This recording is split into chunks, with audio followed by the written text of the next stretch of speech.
my infinite number of examples where it works. You see that? I can literally give you an infinite number of examples where A divided by B equals B divided by A. Just make sure A and B are the same. And yet you said, I'm still not convinced with your infinite number of examples because I can think of one where it doesn't work. And that's all you need. One counter example knocks the stilts out from underneath an otherwise very sturdy proposition. One counter example. Ladies and gentlemen, that is true in life and philosophy as well as in mathematics. You realize that? Do you realize that all bias and prejudice is based on a false premise? Ladies, I can tell you, ladies, in 10 years from now, you're going to be sitting at a little, what do you call those little places where you order little bitty foods? You're going to be sitting in a restaurant, sipping some wine with some of your girlfriends, and one of them in the circle is going to say, you know what? All men are jerks. And everybody's going to kind of nod. And you're going to say, wait a minute, my husband's not a jerk. In fact, my husband's a really neat guy. Or, my dad is certainly not a jerk. Or, I got the finest son. You should meet this young man. He's the finest. You're going to come up with a counterexample. And the one counterexample is going to destroy the whole philosophy that was built on hearsay. Right? That's how prejudice works, ladies and gentlemen. All, fill in the blank, or, fill in the blank. And all you got to say is, that's not true.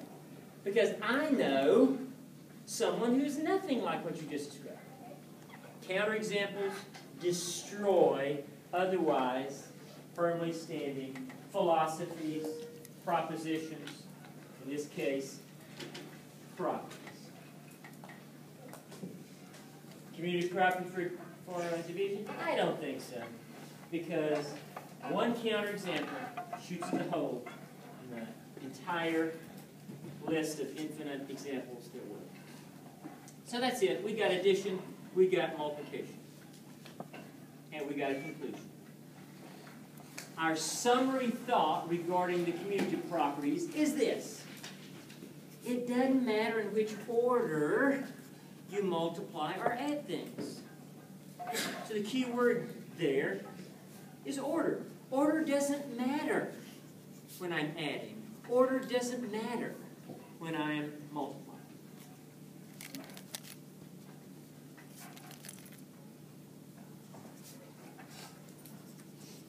I'm going to ask for a knee-jerk reaction, ladies and gentlemen.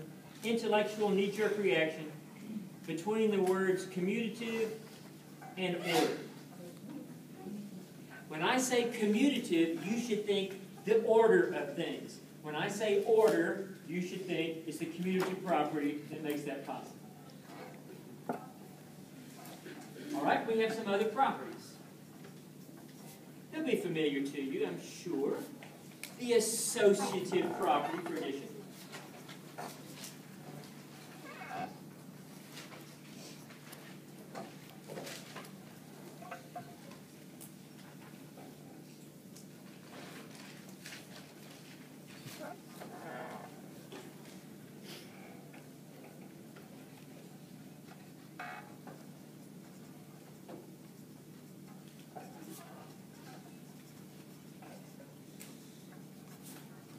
Here's important observations to make relative to the commutative property and the associative property. Notice the left and right-hand side of the equations for the commutative property. Notice that the order changed. A, B, B, A. A, B, B, A. Notice that? Order changes with the commutative property. Check out the associative property. Did the order of the numbers change from left to right? No. Just say them out loud. A, B, C, A, B, C. Sounds the same to me. Okay? The orders stay the same. What did change? The parentheses, or as you said, the group. What you're putting together. Right? Here you're grouping these two guys together. Here you're grouping those two guys together. And what this says is, it doesn't matter which ones you group together first or take care of first. And you remember your please excuse my dear Aunt Sally stuff, right? Mm-hmm. P standing for Parentheses. parentheses. Anything grouping, by the way, not just parentheses. But any kind of grouping mechanism, you do that first. So this says take care of that, then add that. This says take care of that, then add that. Property says you're going to get the same answer. Doesn't matter. No big surprise, there is an associative property for a multiplication as well.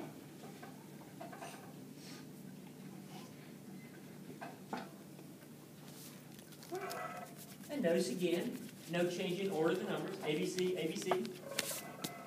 Notice again what does change, specifically what's being grouped together.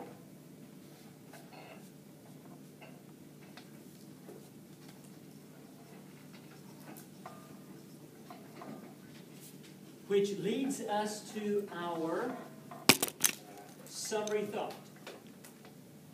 regarding the associative properties. For the commutative, it was order doesn't matter. For the associative, it is grouping doesn't matter. When you are adding or multiplying. And once again, I want you to think in terms of relating these two thoughts together. Grouping brings to mind the associative property. The associative property brings to mind grouping. Concepts that should go hand in hand.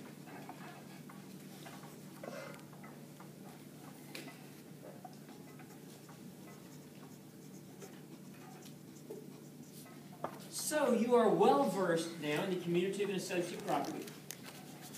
So that if I gave you a statement, something equals something, you could tell me, I'm going to bet, which property allows me to make this statement. Okay? Like this.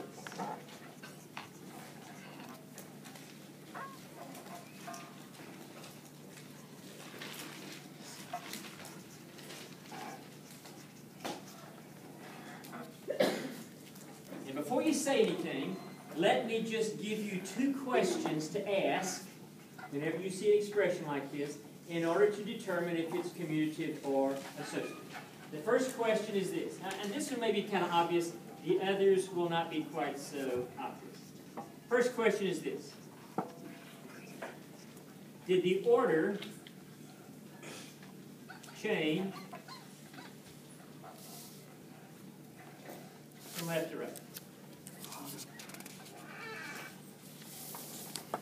The answer is yes.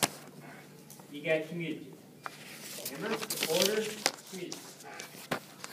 Second question to ask. Did the grouping change?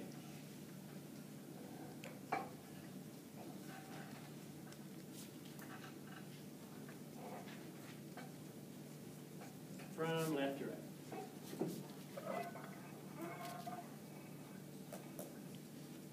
The answer is yes. You got some associative.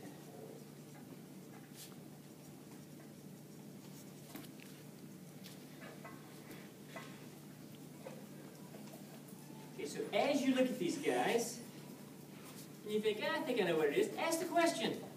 Did the order change from left to right? If the answer is yes, you got commutative.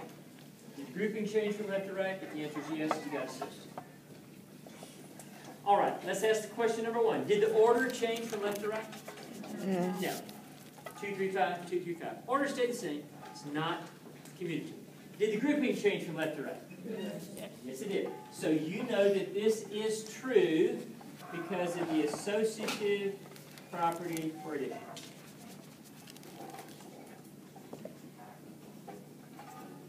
Yeah, it's pretty easy. Let's do one a little bit more sophisticated.